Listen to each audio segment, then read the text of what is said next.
Indian railway finance corporation IRFC। वैसे तो इसका रिजल्ट अगर हम लोग देखें तो रिजल्ट इसका 9 Feb 24 को ही आ गया था। बट इसका प्राइस जो है फॉल हो रहा है। काफ़ी लोगों ने मेरे ख्याल से इसमें इन्वेस्ट किया है या फिर इसमें ट्रेड कर रहे हैं। बट मेरा एक्सपीरियंस जहाँ तक कहता है कि आप लोग यहाँ पे अभी फंस चुके हैं। तो सवाल ये है कि IRFC इतना फॉल क्यों हो रहा है और यहाँ से निकलना सही है, इसको होल्ड करना सही है या फिर इसमें और भी एवरेजिंग करके पोजीशन बढ़ाना सही है। सारा हम लोग एनालिसिस करेंगे और 3 पैरामीटर्स पे ही करेंगे, टेक्निकल, फंडामेंटल और FII, DII डेटा के हिसाब से हम लोग इसका एनालिसिस करेंगे। तो सबसे पहले हम लोग देख लेते हैं इसका न्यूज़ क्या है। तो न्यूज़ एक बार देखते हैं कि न्यूज़ में ये क्या बताना चाह रहा है। वैसे अर्निंग का हम बता दें कि अर्निंग में इसने मार्केट को सरप्राइज़ किया है कि नहीं किया, इसमें कुछ शो नहीं कर रहा है यहाँ पे, ठीक है। तो ये शो नहीं कर रहा है, ठीक है, कोई बात नहीं, हम लोग अपने हिसाब से हम लोग यहाँ पे एनालिसिस कर लेंगे। तो सबसे पहले हेडलाइंस देखते हैं IRFC का क्या है। तो 39 मिनट्स पहले यहाँ पे IRFC to issue 10 year bonds, bankers ये बोला जा रहा है कि फिर बोला जा रहा है कि Indian railway finance corporation trades 4% lower on decline in Q3 net profit. ठीक है, 6 घंटे पहले का है ये न्यूज़। फिर बोला जा रहा है कि इंडियन रेलवे फाइनेंस कॉर्प दिसंबर क्वार्टर प्रॉफिट फॉल्स। ठीक है, तो यहाँ पे ये भी बताया जा रहा है कि इसका प्रॉफिट जो है दिसंबर क्वार्टर का गिरा है YOY बेसिस पे। ठीक है, तो हम लोग सबसे पहले टेक्निकल की बात कर लेते हैं और मंथली टाइम फ्रेम पे जाके देखते हैं कि ये मंथली टाइम फ्रेम पे अपने को क्या शो कर रहा है। तो मंथली टाइम फ्रेम पे अगर आप इसको देखें तो इसने ज़बरदस्त एकदम से रिटर्न दिया है। और अगर मैं इसकी रिटर्न की बात करूं तो एक हिसाब से जो है इसने अभी तक ठीक है, अभी तक जो है एकदम टॉप में अगर मैं इसको लेके जाऊं तो लगभग 400% का इसने रिटर्न दिया है। इसलिए इसने लोगों का ध्यान भी आकर्षित किया है। ओके, ठीक है। तो ये कब से किया? ये आपका जो है जुलाई 23 से इसने स्टार्ट किया और उसके बाद ये क्या हुआ, ये बढ़ता ही गया। बट अभी प्रॉब्लम क्या आ रही है? अभी प्रॉब्लम देखिए तो ये अब फॉल हो रहा है, ये अब डिक्लाइन हो रहा है।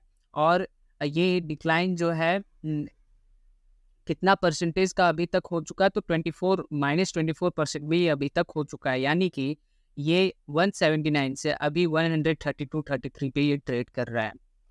तो मंथली टाइम फ्रेम के हिसाब से भी कोई भी लॉजिक अभी तो नहीं बैठता कि यहाँ पे इसको ले लिया जाए।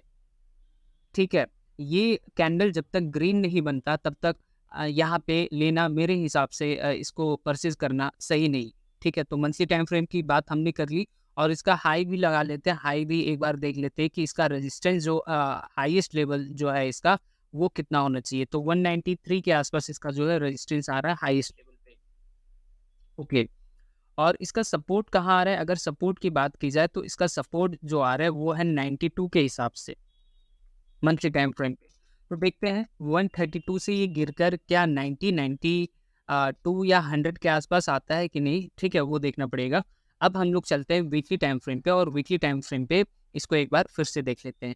तो वीकली टाइम फ्रेम पे भी अगर आप देखें तो इसने जो है कुछ वीक्स तक यहाँ पे एक ही रेंज में घूमता रहा। फिर उसके बाद इसने ब्रेकआउट दिया और ब्रेकआउट देने के बाद इसने अच्छा खासा प्रॉफिट दिया जो कि हम लोग ने बात किया था। बट ये फिर जो है एक रेजिस्टेंस बनाया और वहाँ से अभी ये फॉल होता ही जा रहा है। और वीकली टाइम फ्रेम पे भी अगर मैं बात करूँ तो क्या अभी ये परचेज करने का मौका है या फिर जिन्होंने ले लिया है, जिन्होंने होल्ड इसको किया है, तो क्या उनको अभी निकल जाना चाहिए? तो अगर मैं टेक्निकल के हिसाब से मैं आपको बताऊं कि अगर आप अभी प्रॉफिट में हैं और आप अगर प्राइस 90 रुपीज़ तक आ जाता है, वहाँ पे ट्रेड करता है या उससे नीचे जाता है, तो वहाँ पे आपकी रिस्क कैपेसिटी लेवल कितनी है, आपको ये डिसाइड करना पड़ेगा। अगर आपको लगता है कि नहीं ये फॉल होता जा रहा है, मैं अपना रिस्क मैनेज नहीं कर पाऊँगा, मैं बहुत ज़्यादा लॉस में चला जाऊँगा, तो मेरा मानना है कि अभी एग्ज़िट करना यहाँ पे सही है। ठीक है। बट अगर आपको लगता है कि नहीं कोई दिक्कत नहीं, 90 तक आए तो भी मैं इसको झेल लूँगा, इतना लॉस मैं अपने स्क्रीन में देख सकता हूँ, कोई दिक्कत नहीं है। तो फिर ऑफ कोर्स आप जो है यहाँ 90 तक का मेरे ख़्याल से ये अब जो है नीचे आ सकता है 90 रुपीज़ के लेवल पे। ये आ सकता है।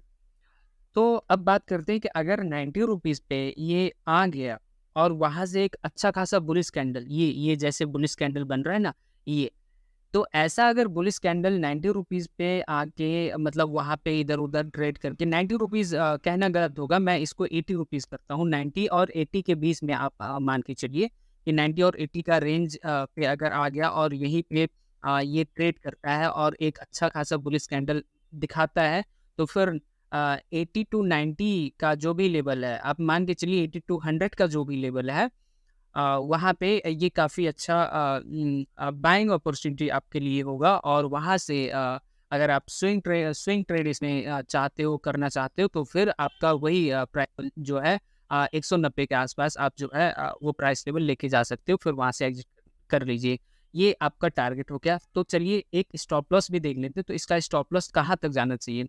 तो अगर ये 90 तक आ जाता है और उसके बाद इसका अगर स्टॉप लॉस हम बात करें कि स्टॉप लॉस कहाँ होना चाहिए, तो मेरे हिसाब से इसका स्टॉप लॉस जो होना चाहिए वो 65 के आसपास आपको अपने stop loss strict stop loss आपको यहाँ पे वीकली टाइम फ्रेम पे रखना चाहिए। ठीक है, तो ये हम लोगों ने वीकली टाइम फ्रेम के बारे में बात कर लिया। अभी वीकली टाइम फ्रेम की बात करूँ तो अभी बाइंग अपॉर्चुनिटी नहीं बनता है। अगर आप प्रॉफिट में हो और लॉस नहीं देख सकते हो तो अभी एग्जिट करना सही है। और अगर आप लॉस देख सकते हो, बैठे रह सकते हो और पैसे रख सकते हो, तो फिर ये 90 तक आ सकता है और वहाँ से रिवर्स भी कर सकता है।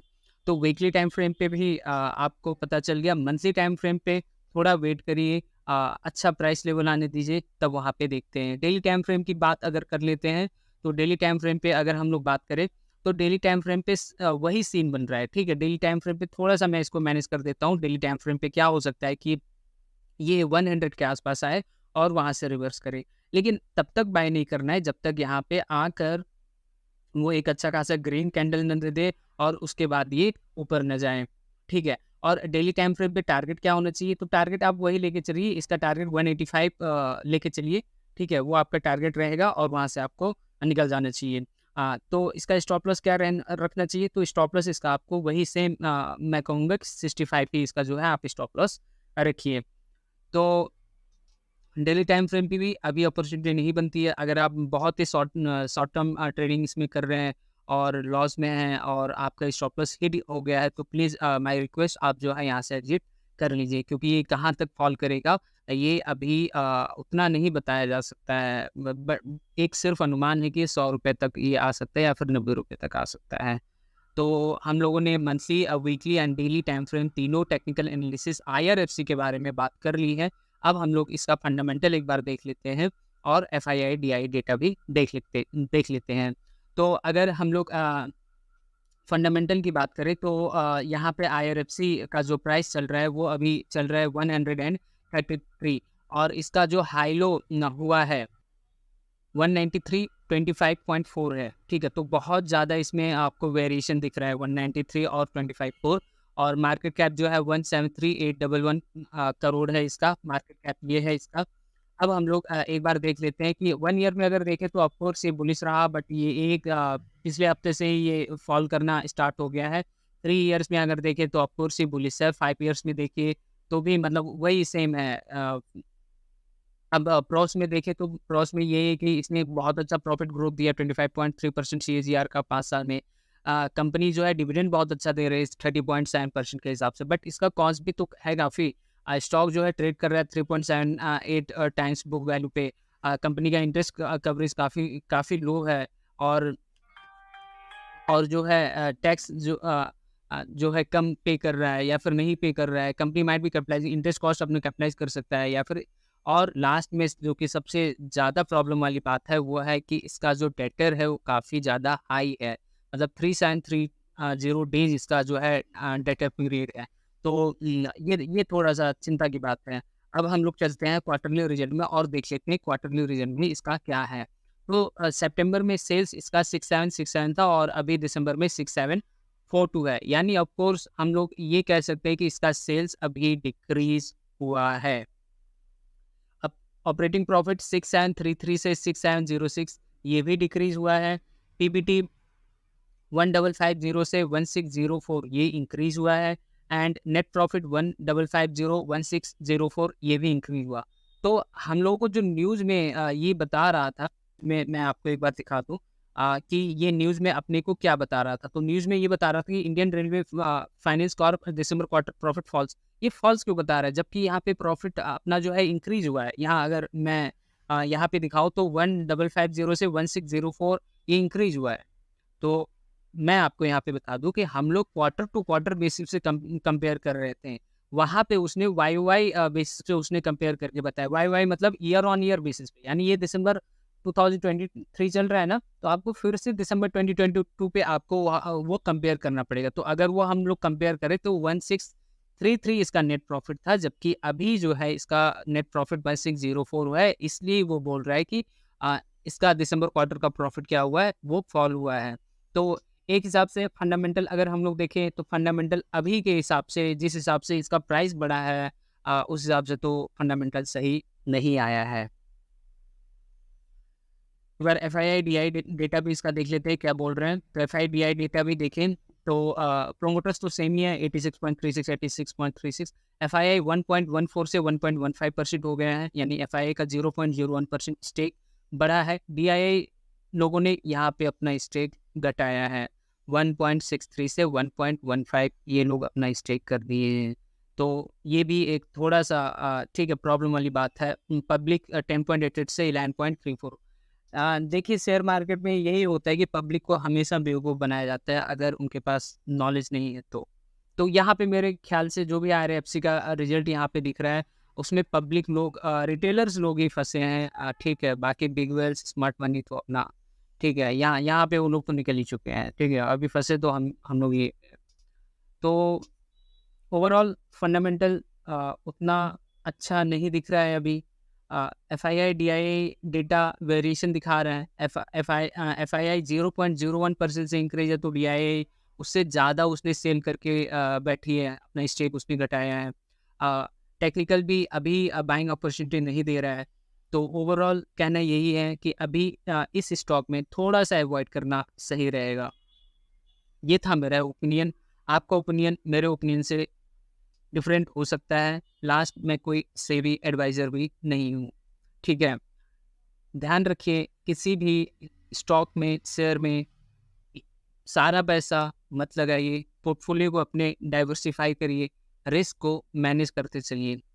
इसी से आप इस स्टॉक मार्केट में, शेयर मार्केट में सर्वाइव कर पाएँगे, नहीं तो मेरे ख़्याल से बहुत ज़्यादा मुश्किल है यहाँ पे। और अगर इस चैनल का कंटेंट आपको पसंद आ रहा है, तो प्लीज़ इसको सब्सक्राइब करिए, लाइक करिए और जिसको ज़रूरत है उसको शेयर भी कर दिया कीजिए। आपने इतना समय दिया उसके लिए थैंक यू वेरी मच।